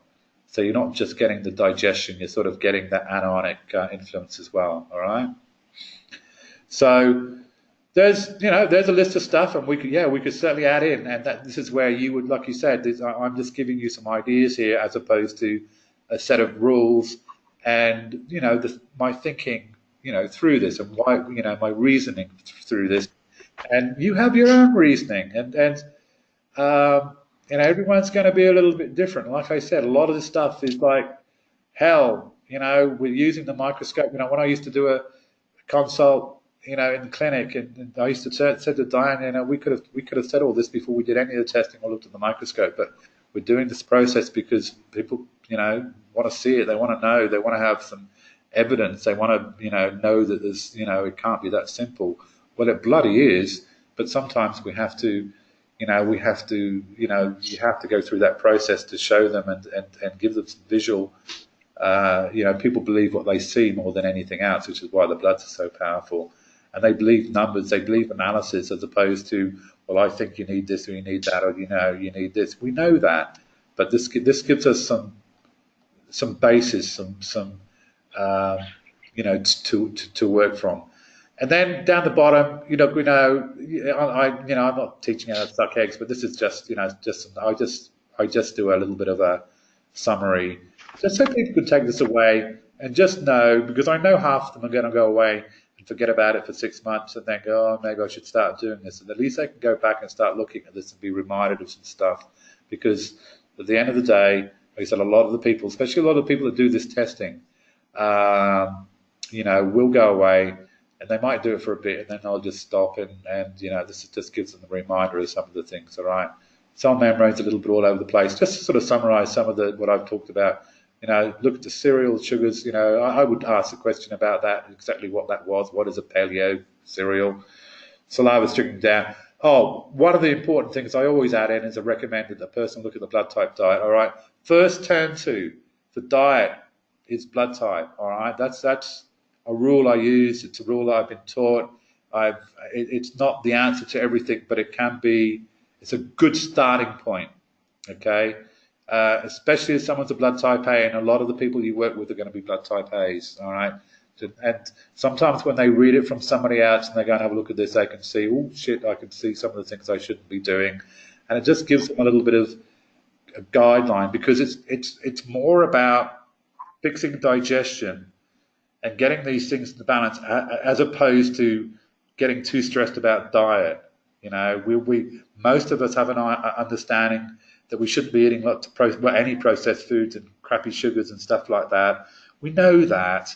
As long as we're eating a relatively well-balanced diet, we're eating quite a high level of plant-based diet, we're eating some good oils, and we're having some protein, who cares? Doesn't matter. Let's get the machinery fixed up so that you can actually get that stuff. That's the most important thing.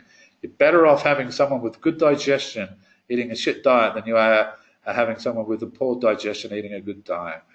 You're going to get, it's where it's all at. And if I pick up anything that needs highlighting, the alcohol, I would have a little discussion around that, because once again, I'm setting someone up for failure, and myself. If we don't talk about that, at least I've covered bases, because if the person goes ahead and doesn't stop drinking alcohol and things don't start fixing, well, don't blame me. All right.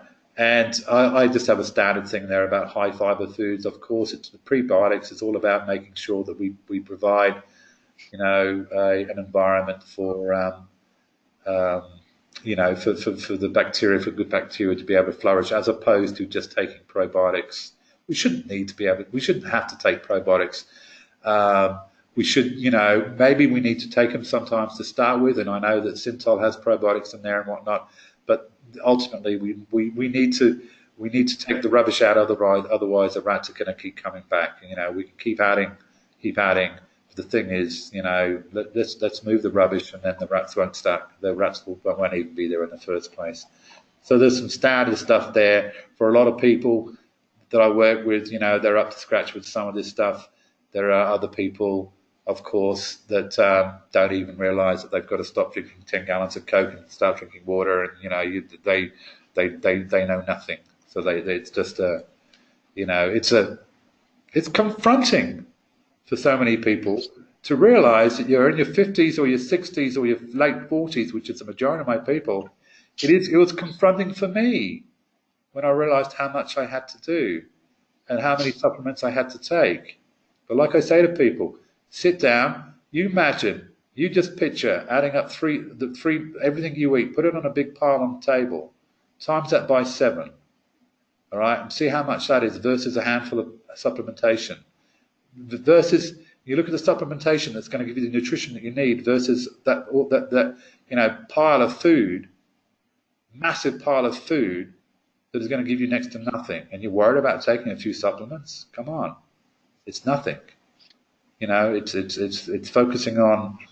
We need to have the supplements. A lot of people shy away from that. I used to shy away from supplementation.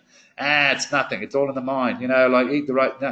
No, it's not. We need to push things and we need to supplement, and some things we need to supplement forever. That's just the way it is. So, cool. All right. Well, that was a good couple of hours.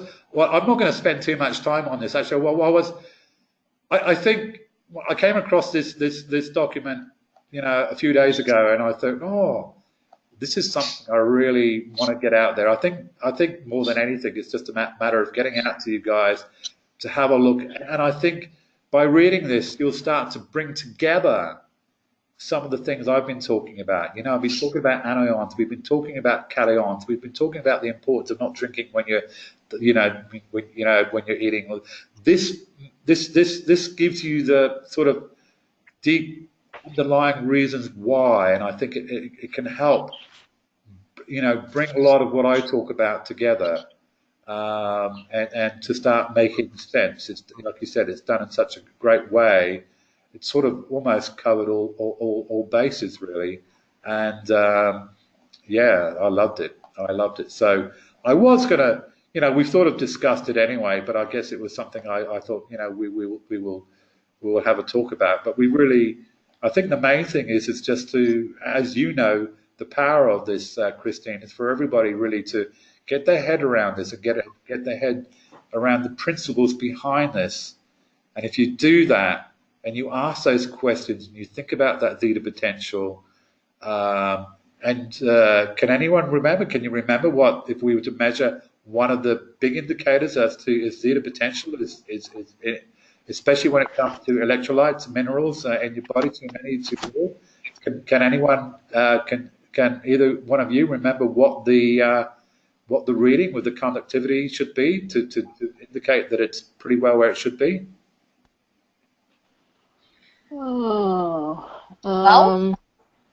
Hey? 12? 12? Yeah. Yeah, you nailed it, Karen. That's right. Exactly. Yay, Karen!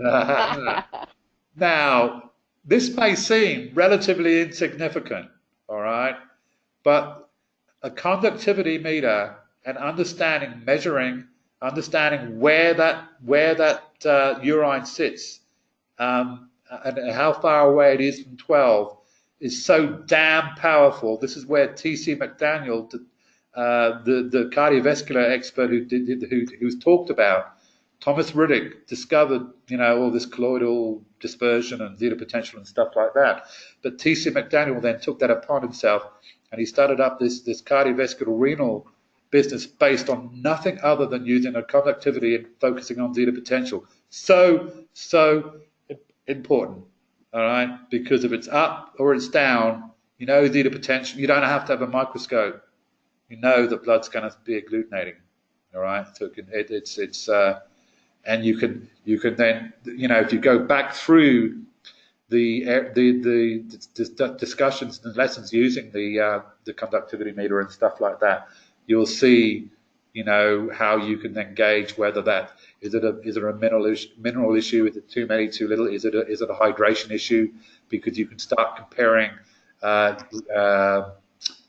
saliva conductivity versus urine, which is filtered blood, so it's blood conductivity, comparing the both, because if, like, for instance, if blood conductivity is very high and the saliva conductivity, and saliva is basically what our body's holding on to, it's pretty well where it should be, well, it's maybe not an electrolyte issue, it's maybe a hydration issue, and stuff like that. So not everyone I know has a conductivity meter, but it's a very, very powerful tool. You're not measuring much, but God, 1 out of 2, 1 out of 3 people that's going to walk into and you work with, again, it's going to drop dead from cardiovascular disease. So, this is one of the things that was dropped into us when we did our teaching. At the very least, you're going to save the lives of 50% of the people that walk in just by using that conductivity meter and helping them get those levels right and getting that theta potential right. It's everything.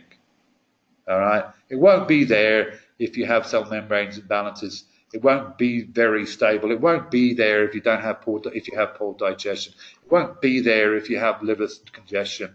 The theta potential is not going to be there. It's sort of, so this is all important, but it all gets back to, are we dispersing the cells? Are we making sure that we have the delivery of nutrition and oxygen around the body and the taking away of the CO2? If we don't have that, we have nothing. And we're not looking at that, we have nothing, or at least we're going in blindly. All right. So it's oh my God, it's just on its own. You could just have a practice with nothing else, and everything you do is aimed. Do I have good theta potential? Are we getting good consistent theta potential?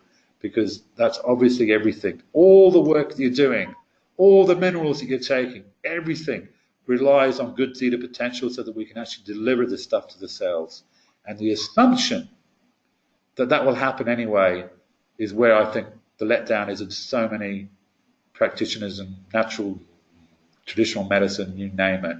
The assumption that we have the assumption that we have cell membranes that are working is where the deep problems lay. We're not digging down deep enough. We're making assumptions.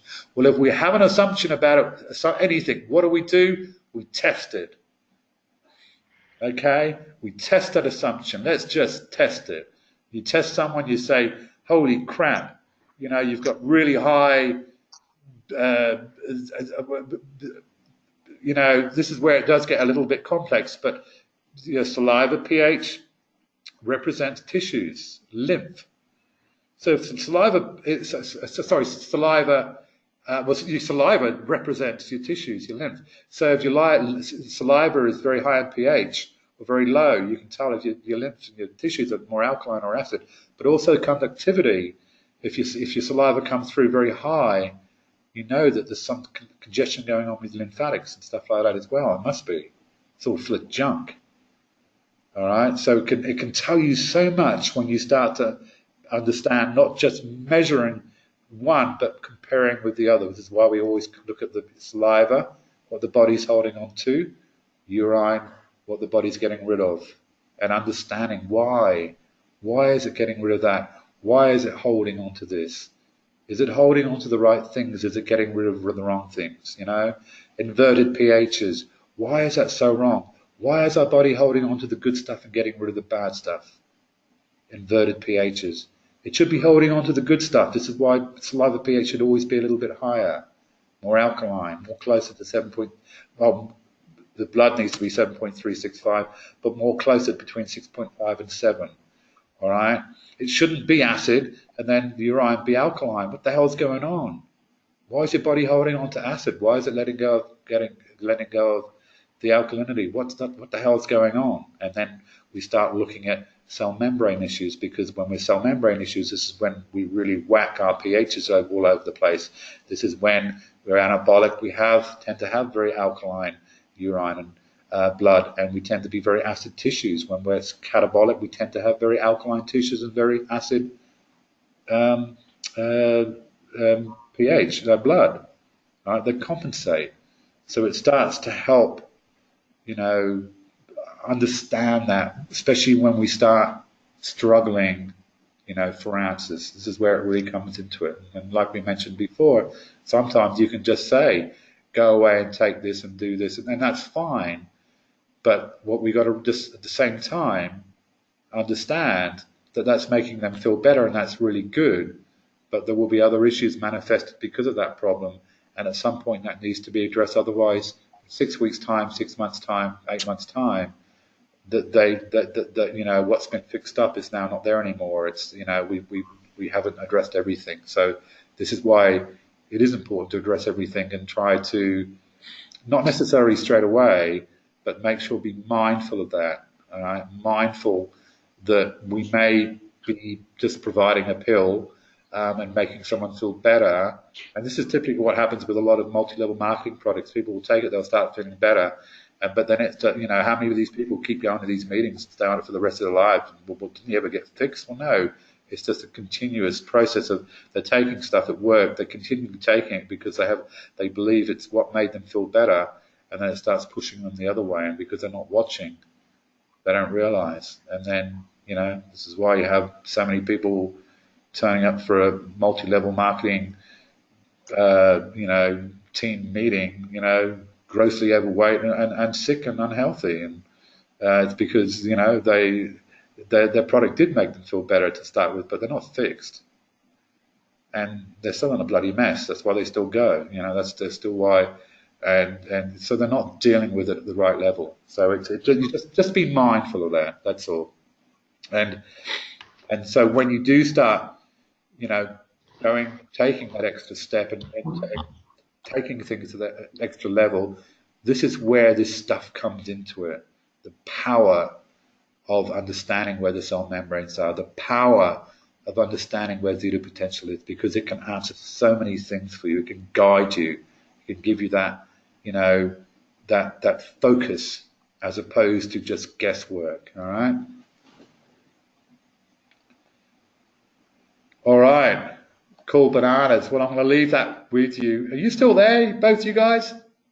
Yeah. Yep. Yeah, good. I'm going off on a bit of a rant there. Oh dear. I was listening. No, that's good. That's good. One of the hardest things about the bloody webinar-based training, you know, sometimes you think, you know, and I know when I first started doing this, I know at one point I was rattling it on for about 10 minutes, and I didn't realise the connection had been lost. And I'm like, you know, God, bloody hell. or when I first started using it, I didn't realise people were sending me messages saying, we can't hear you, we can't hear you. And I'm like, talking to yourself. And I'm like all a little bit nervous, and I'm like, I'm making sure everything's right, and I'm not checking. I didn't check the little thing that popped up, and you know, oh dear me. This stuff really, I would really like to one day be able to do, you know, do on a relatively regular basis, do some live training. And, you know, it's a big deal to do that. It's a massive job. But oh my God, get a group of us together with a microscope and going through this practice. Oh my God, it's so powerful. And to have that, you know, you know, being there in person, it makes it so much easier, because you're answering the questions there and then. You know, we're addressing stuff there and then, as opposed to going through stuff, waiting. You know, I know we can. You know, there is limitations to this, but that is something I would love. Oh my God, we get a group of us together right into this, and you have 3 or 4 days of just absolute crazy stuff, and you learn so much. And because you've got the microscope there, you get to reflect that back all the time and be able to see how everything we talk about, you know, how does that reflect in the blood? And when you see that connection, it just helps that, you know, that learning,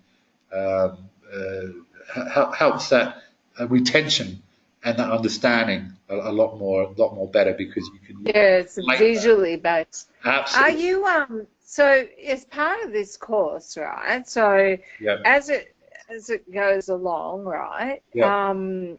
Do you, obviously we don't have microscopes, yep. but do you explain or show what certain pictures look like? So, for example, you know, I know we've had a big. There's a big chunk I've gone through, all the live blood and dry blood. There's a part of that in one of the lessons. Really? Yeah. What lesson was that? Like where you actually show pictures of every single like imbalance in the blood? You're looking at signs. Yeah. I've got live blood. I've got live videos, blood videos. Just go back and have a look at it. It would be one of the last lessons before might have been maybe even after digestion. Just bear with me. Look, just bear with me. Let's have a quick look. I'll show you. Oh no, we don't want to go there. We want to go biosynergy, and it's called webinar resources. Here we go, and then we'll wrap up. Okay, hang on. Slow down. Come on. What's that? My internet hasn't. No, it's okay. Just a little bit. Suddenly, I'm coming up with. You guys can still hear me, okay? Yeah. Yeah. Can you hear me? Yeah. Yep. Yeah, that's okay. That's okay. For some reason. I must have missed that lesson. Having. Yeah, you can. I'm. For some reason, just this last minute or so, looks like the internet's gone slow. It's why isn't it picking up? All right. Look, it's gone frozen, maybe. Go and have a look, and you go down, you'll see. That's okay. Have a look. No. If you Here we go. Here we go. Look. Yeah, it's slow. Hang on. One of these things. It's really slow. But let's see if we can come down. It hasn't even case study. Oh, hang on. It would. Okay. No, it's not. Here we go. Let's just give it a time. Wake up. Hang on. Lesson 8. Refresh live and dry blood. All right, lesson 8. All right, the video will pop up there. Have a look. Christine. All right, it's not popping up the video, but you'll see the video will be there, and it's. I'm sure you've looked at it. You might have forgotten. But have a look at that. So it goes through about zeta potential. You can see where the and dry blood. I don't know where the hell I was then. That's okay, blood. Yeah, it's there. All right. So it's on lesson 8. All right. So I've lost you. Okay, but is that of every single issue with the blood? Not everything. Is that? Are we getting two different things? It's not. You know how you. Can you hear me? On the right. It's all right. I'm losing. Will show. You know how you've got you put it. Yeah. Can you still hear me? Where you going? I can hear you. No. Oh, I can hear you too. No, the audio went weird just now. Look, with the live and dry blood, because this is really focusing on, here we go, this is really focusing on doing the analysis more than anything else, as opposed to learning about microscopy and stuff like that. What I've done is, because you can do it without the microscopy, but when you start, I can't show all the conditions because you don't see them. You're just seeing signs, you're seeing markers. Okay, so we look at the live blood, we can start seeing junk in the, poor zeta potential, we can see agglutination, so we can start to reflect back to what does it look like, what's going on inside the body, all right, and I cover that with this lesson 8, all right. It doesn't cover all the imbalances because there's not a direct, link, if you know what I mean. It's just another thing to look at. You could look at other things too, but the live and dry blood, I've tried to go through, and you can see the relationships, if you like, all right. And I'm sure, have a look through that anyway, and have another look through. There's a range of pictures, there's some videos I put in there, and I don't know if the timing was right then to put it there, and that. At that spot, but go back and have another look. All right. All right. Okay. Thank you. And because it's really an interesting, it's one of the most interesting lessons really, because it starts to pull, you know, because you do get that visual, you know, perspective.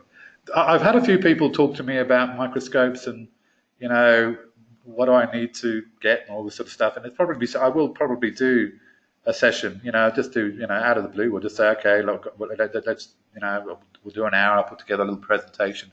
We'll talk about to the people that, because a lot of people are, well, a few people are interested in getting microscopes. I'll talk about the microscopes, you know, not necessarily about doing the testing as such, but about what are the things we need to look at, what are the minimum requirements, what are some of the things you need to look at if you're going to buy one, blah, blah, blah. And if people do that, well, then there's no reason why I can't then do, you know, a microscopy training course, but that's a whole different thing. Okay, yeah, I think that's what I was sort of alluding to. Yeah. You know, like when you're actually going to look at the bloods, what, you know, I know some of it, like I know the liver spots, and but you haven't covered everything in every single lesson, because we've only, that's what I was talking about.